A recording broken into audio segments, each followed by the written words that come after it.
Сәлеметсіздер ме? Каналға қош келдіңіздер. Қазақша контентті қолдау мақсатында каналға тіркеліп лайк басып кетіңіздер. Әңгімені оқыған Садақ Айғабақ Есболайқызы. Адамның төрт құбыласы тең болса, одан асқан бақыт жоқ шығар. Ақыл, парасат, адал жүрек, жақсы мінезді құрсақта жатқанымда, анамның сүйіспеншілігімен, жарық дүниеге келгенде ақ сүтімен бойыма дарыған деп білемін. Мен қазақтың қарапайым мінезді, әрі қылықты қызымын. Бірақ сыртым бүтін болғанымен ішімде от алауы жанып жатқанын кім білсін. Бұлай дейтін себебі менің денсаулығымның нашарлауында жатыр. Бірақ тым асқынған ауруым жоқ. Бірақ сүйген жігітім мені сырқатымды себеп етіп тастап кеткен еді.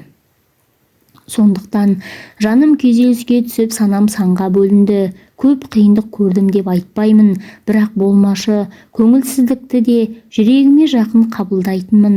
Бірақ көңілсіздікке берілу, әлде біреулердің мұқалту, кемсіту сөздеріне қамығу арқылы тек өз өміріңіздің өркендеуіне, ілгері жылжуына кедергі келтіреді екенбіз. Адам қандай сәтсіздікке тап болса да, өмірге деген сүйіспеншілігін, құштарлықты тоқтатпау керек екен. Мен осыны ұққан едім. Анам қатты науқастанған кезде інілеріме дәрі-дәрмек пен азық-түлікке қиналып қалғанбыз. Үйдің үлкені болған соң барлық жауапкершілік менің мойныма жүктелді де, қыстың қаһарлы суығына қарамай жұмыс жасадым. 2 жыл қыс мезгілінде ауыр жұмыс істегенмін. Аяғымнан сыз өтіп суықтағанмын. Аяқтан өткен суық бүкіл денемді жалмап еді. Соның салдарынан ауруым көбейіп кеткен. Дәрігер жүйке тамырларының суықтағанын, бүйрегімнің сырқатты екенін айтқан, емделуді ескерткен. Бірақ маған емделуге қаражат тапшы болған еді. Бұл дерттерім туралы жігітіме айтып едім, ол сол күннің ертеңіне-ақ менен хабарын үзді. Тіпті ол ауру әйелді өмір бойы емдету керек десейші деп ойланып біраз отырып, содан соң сен сонда келін боп үйдегі шаруаларды да атқара алмайтын шығарсың деп сұраған. Ол маған мұншалықты сұрақ қойып, маған үйлене қалса, Аллаға ғана аян алдағы күндерді болжап қорыққанша мені емдетуге ұмтылсашы, қолыма қаражат ұстатып, жеңіл-желпі дерт қой, қатерлі аурулардан Құдай сақтасын, уайымдама, Алла шипа берсін, емі жоқ ауру бар ма? Жоқ, ойлана берме деп мені жұбатар деп ойлағанмын. Талай рет сүйемін деп жалықпай айтқан жігітімнің сезімі дәл осындай мен қиналған шақта қайда жоғалды? Маған жұбаныш сөз айтудың орнына, денеңнің барлығы суықтаған болса, бүйрегің ауырса, онда сен жүкті бола алар ма екенсің деп менің уайымым мен қорқынышымды арттырып кетті. Оның бұл сөздері жаныма қатты батты. Бірнеше ай сүйгенімнің сөзін ұмыта алмай жүрдім. Оңашада жылап алатынмын. Арада бірнеше ай уақыт өтті. Жігітім айтқандай дертім соншалықты қорқынышты емес екен. Жігітім кеткеннен соң көп ұзамай маған жылы жерден жақсы жұмыста табылып кетті. Анам мен бауырларымның қажетіне жететіндей ақша табу үшін күндіз оқуда, түнде тойханада жұмыс істедім. Емделдім. Бүгінде мектепте мұғаліммін. Мейірімі шексіз қорғаным, панам, сүйенішім, күйеуім бар. Бір қыз, бір ұлдың анасымын, бақыттымын. Кейде бұрынғы жігітімнің айтқан сөздер есіме түседі. Ал оның кетерде қойған күдікті сауалдары әрдайым жадымда жаңғырып тұратындай. Ойланып отырамын да, еш нәрсе кездейсоқ болмайды. Не болса да жақсылық үшін деген дұрыс екен деймін.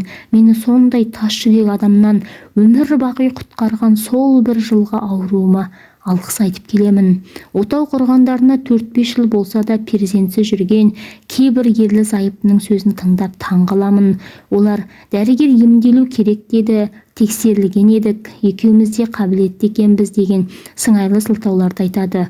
Осындайда бұрынғы мені ауру деп тастап кеткен жігітімнің бүйрегін қатты суықтаған болса, онда сәбилі деп бола алмайтын шығарсың мүмкін деген сөзі үшін алғыс айтамын.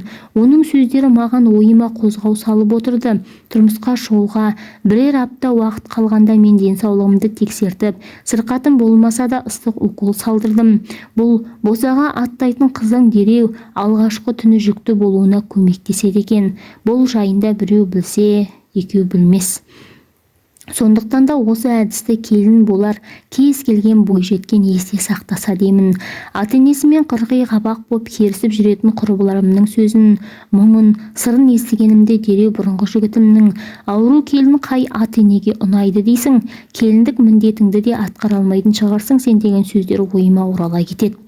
Сөйтемін де келісті келін болуға барымды саламын, ал ата-енем маған әрдайым алғыс айтып отырады.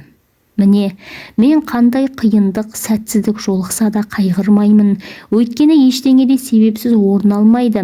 Қайғы келсе, мұның да бір қайыры бар деп ұққан жөн. Әр оқиғаның өз себебі болады, және кездейсоқ еш нәрсе болмайды екен. Осыны ұғу керек. Егер жігітіңіз тастап кетсе, онда оның сізге лайықты болмағаны, яғни сізді бақытты ете алмайтын болғандықтан, оны жаратушы сізден алыстатты деп түсінген дұрыс. Егер күйеуіңіз өзгемен әуейі боп соңында ол сізбен ажырасып кетсе, онда мұндай сатқын, опасыз жардан ертерек құтылғаныңызға қуаныңыз. Өз өмірімнен баян келтірген себебім, басына іс түскен, өзін бақытсызға балап жүрген оқырман, ол жайттың бекерге емес екенін ұқса дегенім. Сізге лайықты болмағандықтан, қуанышыңыз бен бақытыңызға кедергі болғандықтан, шебер тағдыр ол адамды сізден аулақ еткеніне алғыс айта біліңіз. Күлімсіреуіңізге, нұрлы өмірге талпынуыңызға, өмірді сүюіңізге, сүйгеніңіздің басқамен кетуі кедергі болмасын. Қай сәтте де өмірді және өзіңізді сүюді тоқтатпаңыз.